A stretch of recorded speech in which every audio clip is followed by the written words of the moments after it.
Good මෝනිින් යාලුවනේ මේ තෙල් ගහන ගමන් ඉන්නේ අපි අද යනවා ට්‍රිප් එකක්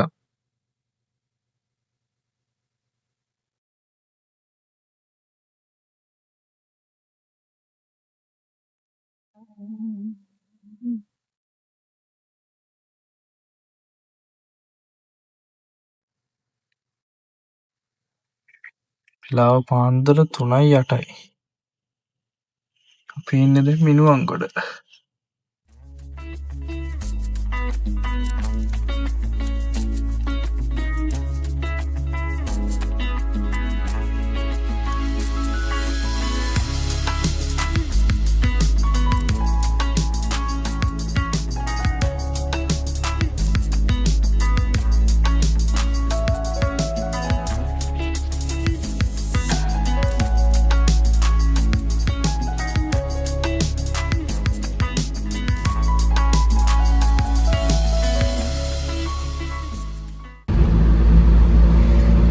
හෙලෝ ගයිස් අපි දැන් ඉන්නේ ගලේවෙල ප්‍රදේශයේ මං හිතන්නේ ඉර පායගෙන එන්න හදන්නේ තාම ඉර පායල නැහැ තාම වෙලාව මං හිතන්නේ දැන් 5:35ක් වගේ තමයි දැන් වෙලාව ඔයාලට පේනවා ඉර පායගෙන මාර ලස්සන විදියට අර අහස පේනවා නේද ගයිස් කියන්නේ අමුතුම ලස්සනක් තියෙනවා මම හිතනවා ඔයගලන්ට පේනවා කියලා රැත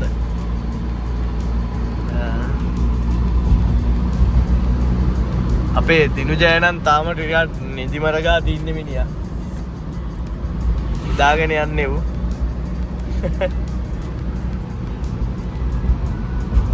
අපි බලමු ඉස්සරහට ගිහිල්ලා අපි හිතනවා උදේ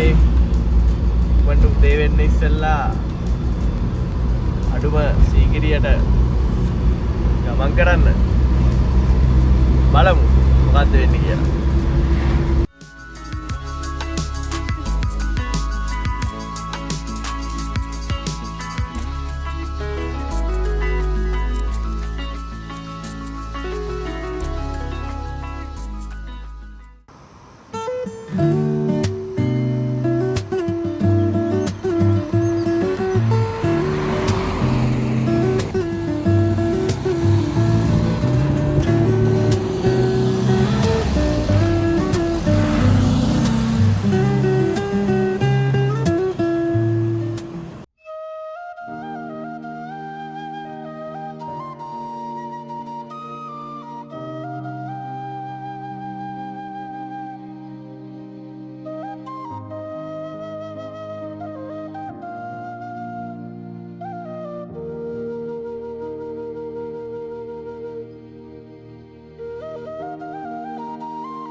Hi guys.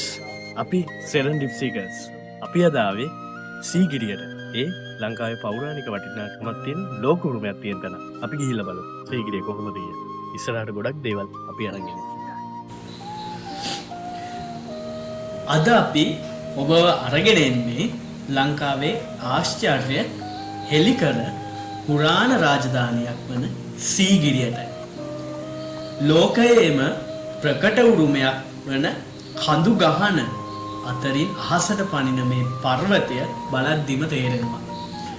මෙහෙම තැන මිනිස් අත්වැලකින් ඉදිරිපත් වීම කොච්චර දුර දිගුණු යනවාද කියලා බලන කෙනාට නොඅනු මානය අවබෝධ වීම. ඉතින් යාළුවනේ සීගිරි ඉතිහාසය ආරම්භෙන්නේ ක්‍රිස්තු වර්ෂ 5 වෙනි සියවසේ රාජාධිරාජ කාශ්‍යප රජතුමාගේ කතාවෙන්. ඔයාලා දන්නවා කාශ්‍යප රජු තම පියා වූ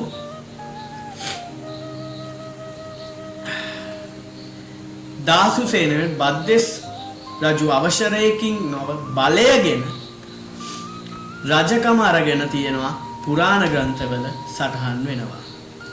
ඒ නිසා තම පියාගේ සහ අනෙක් සොහොයුරාගේ කෝපයෙන් බේරීමට ඔහුට අවශ්‍ය වුණේ අතිශය බලවත් ඒ වගේම සුරක්ෂිත බලකොටුවක්. ඒක රාජ බලකොටුවක්. ඒ නිසාම තමයි මේ වගේ විශාල පර්වතයක ඉහළ කොටසක වෙනස්ම වෙන් වූ ලෝකයක් බඳු බලකොටුවක් නිර්මාණය වුණේ. පර්වතයේ පතුලේ පස්සෙන් අපිට දැක්ක හැකි වෙන සීගිරියේ ජල උයන මේ උයන ඉතා දක්ෂ උයන් සැලසුමකට නිර්මාණය වුණ ලද්දා. පටාකාල වර්ණ සිවුරු මාර්ග ජල පිරිවර්ණ මාර්ග ඇත්තටම පුරාණ හයිඩ්‍රොලික් ඉංජිනියරින් එකේ පෙන්නන හිමිමම ආවට. ජලය උඩට ඔසවා රජමාලිගාවට ගෙනියන පුරාණ ඉතාමත් දියුණු පද්ධතියක් තිබීම අදටත් විද්‍යාඥයෝ විදිහට විද්‍යාර්ථයන් විශ්මයට පත් කරවනවා. ඉදිරියට යද්දී ඔයාලට අපේ වීඩියෝ එකෙන් දකින්නට ලැබෙයි සීගිරියේ ඉතාම ජනප්‍රියතාවයට මෙච්චර සීගිරිය ගැන කියවෙන්නේ ඇයි කියන එක බැලුවාම පුංචි ළමයා වුණත් දන්නේ සීගිරියේ බිතු සිතුවම් ගැන. මේ සීගිරි අප්සරාවෝ ගැන තමයි මේ ලස්සන්ට සීගිරියේ අලංකාර විදියට සිතුවම් වෙලා තියෙන්නේ. මෙන්න මේ විදියට ස්ත්‍රී චිත්‍ර මේව වර්ෂ 1600කට වඩා පැරණි අතීතයකට පරණ කහ රතු කොළ සම් වැනි සුවිශේෂී වර්ණ ස්වභාවිකව සුරක්ෂණය කරලා ස්වභාවිකව නිෂ්පාදනය කරලා මේ බිතුසිතුවම් අඳින්නටද කියා පුරාවිද්‍යාත්මක මතයක් පවතිනවා. මේ චිත්‍ර රජුගේ ප්‍රවාහන මාර්ග අලංකරණය කරනවා. ඒ වගේම සමහර විද්‍යාඥයෝ කියනවා මේ මොහොතේ දර්ශනය වන්නේ දෙවියන්ගේ ලෝකය වගේ දෙයක්. සමහරු විශ්වාස කරනවා මේ වලින් කියවෙන්නේ. එක එක විශ්වාස තියෙනවා සීගිරිය ගැන. මෙහෙම යද්දී සමහර විශ්වාස මතයක් තියෙනවා මේ සීගිරියේ තියෙන රාජධානිය මේ තියෙන්නේ ඉහළ පර්වතේ නෙමෙයි කියලා සමහරු විශ්වාස කරනවා. මේ පර්වතය නෙමෙයි තියෙන්නේ ඉහළ පර්වතේ නෙමෙයි මේ රාජධානිය තියෙන්නේ. මේ සීගිරිය කියන ගලේ ඇතුලේ තමයි රාජධානිය පිහිටලා තියෙන්නේ. මෙන්න මේ කියන සාධක තාම පුරාවිද්‍යාත්මකව නිශ්චිත ලෙස ඔප්පු කර නැති නිසා මේවා කටකතා විදිහට මිනිස්සු අතර පැතිරී ගොස් තියෙනවා. හැබැයි අපි මේ කිසිදු දේවල් වල සත්‍යතාවක් පිළිබඳව තාම හරියට නිර්ණායක වලින් ඔප්පුවේ නැහැ. අපිට මේ වගේ දේවල් ගැන මැදි සිතකින් විශ්වාස කරන්න වෙනවා. එහෙම රාජධානියක් පවතින්නට පුළුවන්ද හෝ නැතුවද හෝ කියන එක සම්බන්ධයි. මේකේ අපි බලාගෙන යද්දී ඔබලාට මේ දිස්සෙන්නේ සීගිරියේ තියෙන ඉහළම කොටස.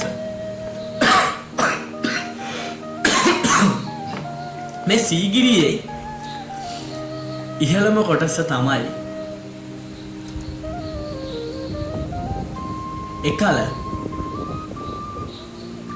මේ කාශ්‍යප රජතුමා ජීවත්ව සිටියා කියලා විශ්වාසයක් තියෙනවා.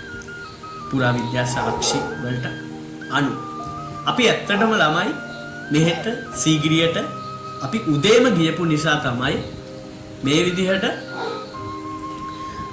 ලොකු අවුරශ්මියකින් අපිට බාධාවක් නැතුව අපිට බලා ගන්න පුළුවන් උනේ සීගිරියේ මනස්කාන්ත දර්ශනය.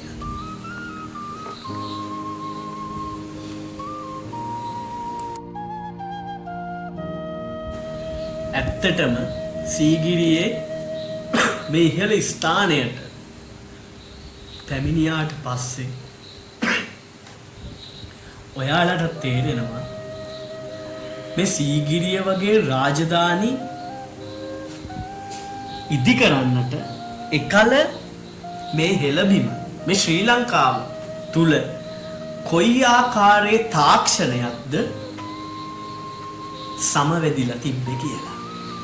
ඇත්තටම අපි අද මේ සිංහලයෝ විදිහට මේ හෙළයෝ විදිහට පසුතැවිලි වෙන්න ඕනේ ඒ වගේ තාක්ෂණයක් තිබිලා තවමත් අපි තාක්ෂණික දේවල් සොයන නිසා.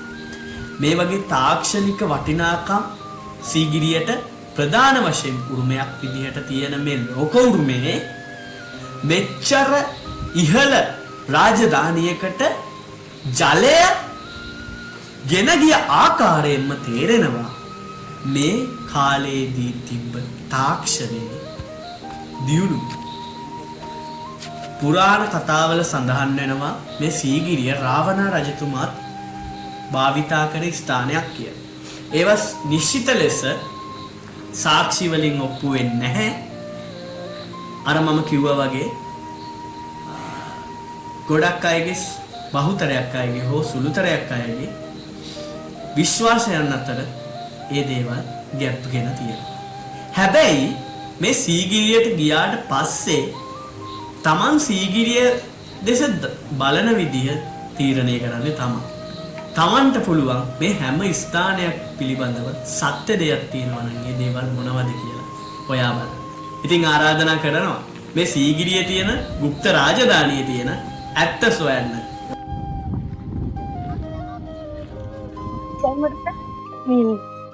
විශ්වවර්ෂ 463 ඉදිවුණ සිංහගිරිය එවත් සීගිරිය කියන මේ පර්වතය පොළොව මට්ටමේ ඉඳන් මීටර් 200ක උස්සු සීමාවක පවතින. මේ ආකාරයෙන් බටහිර මාර්ගයේ මේ ගඩොල් වලින් නිමා වෙලා තියෙනවා. ඔයාලට පේනවා මෙතන ඈත තියෙන view එක පස්මාතරයේ ක්‍රස්සීවේ පළවෙනි කාශ්‍යප රජතුමා මේ මාලිගාව ඉදි කරා. අත් වශයෙන්ම කාශ්‍යප රජතුමා කියන්නේ ධාතුසේන රජතුමන්ගේ අන්තපුරයට දාව බිසවකට දාව ඉපදුණු පුත් කුමරෙක්. ඒ කාලෙදී ධාතුසේන රජතුමන්ගේ අගබිසවන්ට දාව ඉපදුන පුත් කුමරුන් තමයි මොග්ගල්ලාන හෙවත් මුගලන් කුමරු කියන්නේ. මේ මුගලන් කුමරුන් ඒ කාලේ මේ සමකාලීනව ජීවත් වෙලා තියෙන ඉන්දියාවේ ජීවත් වෙලා සර්ව සේනාංකයක් සමග පැමිණ යුද වැදීමට පැමිණෙති. හබයක් ඇති වුණ ප්‍රදේශයේ හබරණ ප්‍රදේශයේදී පළවෙනි කාශ්‍යප රජතුමා තමන්ගේ සියදිවි හානි කරගත්තා කියලා ඉතිහාස පොත්වල සඳහන් වෙනවා. ඒක අපිට මෙතනට මේ සීගිරිය පර්වතයට සීගිරිය කෞතුකාගාරයට සීගිරිය ප්‍රදේශයට ආවම අපිට සියලු දෙනාටම දැනගන්න ලැබෙනවා. මේ සීගිරියේ තියෙන විශේෂත්වය ඇත්තටම බැලුවොත් මෙච්චර උසකට මාලිගාවක් තැනීමට තියෙන තාක්ෂණය ක්‍රිස්තු වර්ෂ 473ක් තරම් කලින් වූ අතීතයක තිබ්බාද කියන ප්‍රශ්නාර්ථය අපිට අද දියුණු තාක්ෂණයත් එක්ක බැලුවාම සංසන්දනාත්මකව කියන්න පුළුවන්. ඇත්තටම මේ උඩ මේ වගේ මුදුනක තිබ්බ මේ වගේ මාලිගාවක තමන්ගේ එදිනෙදා අවශ්‍යතාවයන් සපුරාගෙන මාලිගාවක ජීවත් වෙද්දී අපි දන්නවා අපි එදිනෙදා ජීවත් වෙන පරිසරයකට වඩා වැඩි පරිසර දේවල් අවශ්‍යතාවක් කරගනින් මෙතනට පහළ ඉඳන් මිනිස්සුන්ගේ ලවා බඩු බාහිරාදී ජලය පවා ජලයේ උඩට යන්නේ තාක්ෂණයක් මේ සීගිරියේ තිබිලා තියෙනවා.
එහෙනම් ගයිස් අපි අද ඔයගොල්ලන්ට ගෙනාවේ මේ සීගිරිය ගැන බ්ලොග් ට්‍රැවලින් බ්ලොග් එකක්.